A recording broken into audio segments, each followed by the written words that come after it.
আছে তো। কি হলো কি শাশুড়ি বলে চিল্লে বাড়ি মাথায় করছো কেন? আরে আর বলুনি, ফোনটা আসার পর বুকে ধুপুক ধুপুক ধুপুক ধুপুক করছে। কেন কে আবার ফোন করেছে? কার আবার কি হলো? আরে বাবা কারোর কিছু হয়নি, সবাই ঠিকই আছে। তাহলে শুধু তুমি তো শাশুড়ি বলে ঢং করছো কেন? আরে আরে শোনো না, আমার বাল্যকালের বন্ধু ফোন করেছিল। সে বললো সে আর তার বউ আমাদের বাড়িতে আসছে। বাবা এই ব্যাপার এর জন্য যা লাফাচ্ছে। আরে বাবা শুধু তাই নয়, এসে আবার দুদিন থাকবে বলেছে। ব্যাস এবার হয়ে গেল, বাবার এবার হার্ট অ্যাটাক হয়ে গেল। এই মিঠি ওখান থেকে বাবাকে বলতে আছে হাজারো কিপটা মানুষ হলো, ওটা তোর বাপ নাকি? আরে বাবা এটা জেসি কিপটা নয়, এটা হচ্ছে জাত কিপটা। থাম দেখি, আমি মরছি আমার জ্বালায় বাবার কাটে গায়ে নুনে ছিড়ে দিচ্ছে। তুমি বকুনি দাও, ওরা কখন আসবে কিছু বলেছে? এই তো ওরা বেরিয়ে ফোন করেছিল, বললো ওরা রাস্তায় আছে। বেশ হয়েছে, ঠিক হয়েছে, বেশি কনফিউজ করে দাও, ঠিক হয়েছে না খেলে সামলাও। জানো গিন্নি, আমি কিপ্টে হতে পারি, কিন্তু মাথায় বুদ্ধি আছে। আর আমার হ্যাঁ তোমারও আছে। রবিবার এসে গেলে কোনো না কোনো আত্মীয়দের বাড়ি চলেই যায়, আমাদের খরচাটা বেঁচে যায় বলো। হ্যাঁ ঠিকই বলেছে, এই আগুন বাজালে বুদ্ধি করে না চললে হয়। আচ্ছা তোমার বন্ধু সুদীপ সে কেমন মানুষ? আরে সে তার কথা বলুনি, সে তো আমার থেকে বেশি কিছু। সে কি? আরে হ্যাঁ গো, দেখো না এবার কিছু না কিছু একটা বাহানা নিয়ে ফোন করলো বলে। কি হবে? হ্যাঁ কি হবে? কি গো এত মাথা চুলকে চুলকে কোনো বুদ্ধি বেরোলো? দাঁড়াও বাবার এখন পকেট খালি হয়ে যাবে, তাই জন্য এখন দিশেহারা হয়ে গেছে। আমাকেই তো 5 টাকার ফুচকা আর হাত প্লেট চাউমিন খাইয়েছে নিজের সময় খরচার ভয়। কিছু করতো বাঁচাল মেয়ে কোথাকার। এবার আমি কি করবো? এই শোনো, এক কাজ করো, ফোন করে বলে দাও আমার হঠাৎ শরীর খারাপ হয়ে গেছে। না না, ওরা কি অতই বোকা নাকি? বলবে আমার বউ দুদিন থেকে সেবা শুশ্রূষা করে দেবে। তাহলে অন্য কোনো বুদ্ধি পাবো। আমি একটা কথা বলি, চলো আমরা সবাই মিলে বাড়িতে তালা মেরে অন্য কোথাও চলে যাই। এই না না, তাহলে তো আমার বন্ধু মহলে বদলাম হয়ে যাবে। তোমার এই ভাবতে ভাবতে তোমার বন্ধু এবার চলে আসবে, তখন বুঝবে ঠেলো। বুঝলে কিন্নি, আমরা প্রায় এসেই গেছি, আর কিছুটা গেলেই সুদিতে বাড়ি। আমরা কত কিপটে বলে, বাস টোটো না চেপে এতটা দূর হেঁটে হেঁটে চলে এলাম, ঠিক বলে?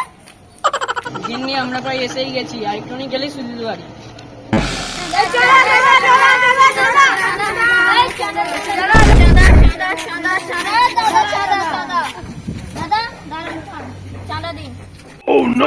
কিসের চাঁদা? পুজো তো সেই কবে মিটে গেছে। আরে দিদি বুঝছেন না, আমাদের এখানে বড় করে রক্ষাকালী পুজো হয়, সেটারই চাঁদা। আমাদেরকেও চলে দিতে হবে? হ্যাঁ আবার কি, আমরা চাঁদা না নিয়ে একটা মাছিকেও বলতে দিচ্ছি না। তাহলে ক টাকা দিতে হবে? 100 টাকা 100 টাকা 100 টাকা। হ্যাঁ গো, আমরা এতটা রাস্তা হেঁটে হেঁটে এলাম, টোটো নাই এসে এখানে এসে 100 টাকা চাঁদা দিতে হবে? শুনুন না, চা তো না দিলে হয় না, আমরা তো হেঁটে হেঁটে যাচ্ছি। আরে দাদা বুঝছেন না, হেঁটে গেলে 100 টাকা, আর বাইকে গেলে 200 টাকা, আর 4 চাকায় গেলে 500 টাকা। ওরে বাবা গো, কি হবে গো, তোমার বন্ধুর বাড়ি আর যাওয়া হলো না। বাবা গো, 100 টাকার চাঁদার কথা শুনে আমার মনটা কেমন কেমন করছে। কিছু করার নেই, এখান থেকে যেতে হলে চাঁদা কেটেই যেতে হবে। চলো চলো, কেটে পড়ো, ব্যাক করো। হ্যাঁ গো, তোমার বন্ধুর বাড়ি আসা আর হলো না। সেটাই তো ভাবছি, এখন আর কি করা যাবে। হ্যাঁ গো, এতটা দূর হেঁটে হেঁটে এসে আর ঘরে গিয়ে শুকনো মুড়ি খেতে হবে। সুদিকে ফোন করছি।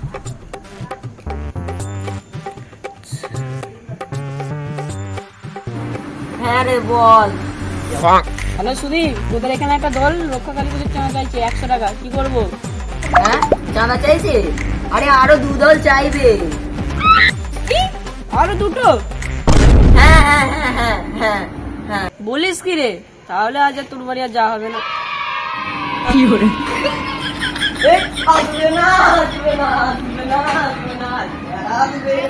আমাদের কপালে এখনো শুকনো মুড়ি আছে।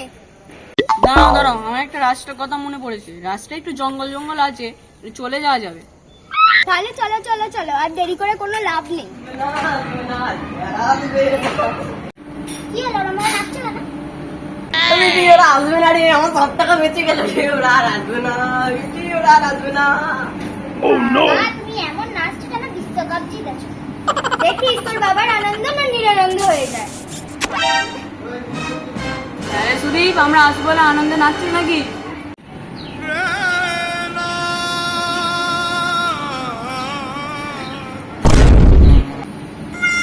কি রে সুদীপ, কি হলো রে?